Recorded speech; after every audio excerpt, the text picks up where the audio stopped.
Linear search is an algorithm we can use to find an element in an array. An algorithm, recall, is a step-by-step set of instructions for completing a task. The linear search algorithm works as follows. Iterate across the array from left to right, looking for a specified element. In pseudocode, it's just a more distilled version of this sentence, if the first element is what you're looking for, you can stop. Otherwise, move to the next element and keep going over and over until you find the element or you don't. So we can use the linear search algorithm, for example, to find the target value 9 in this array. Well, we start at the beginning.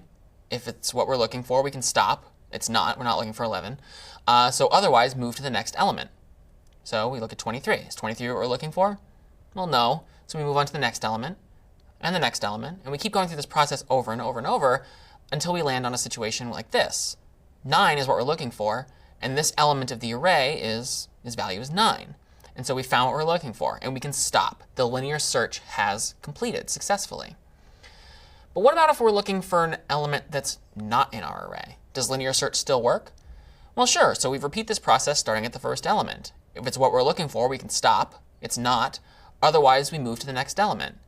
And we can keep repeating this process, examining each element in turn, hoping that we find the number 50. But we won't know if we found the number 50 or if we didn't until we've stepped over every single element of the array.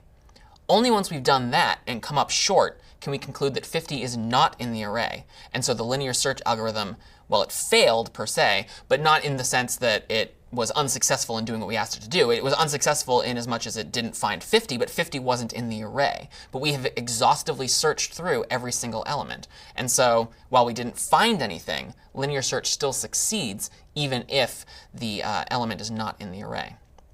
So what's the worst case scenario with linear search? Well, we have to look through every single element, either because the target element is the last element of the array, or the element we're looking for doesn't actually exist in the array at all. What's the best case scenario? Well, we might find the element immediately. And how many elements do we then have to look at in the best case if we're looking for it and we find it at the very beginning? We can stop immediately. What does this say about the complexity of linear search? Well, in the worst case, we have to look at every single element. And so it runs in O of n in the worst case.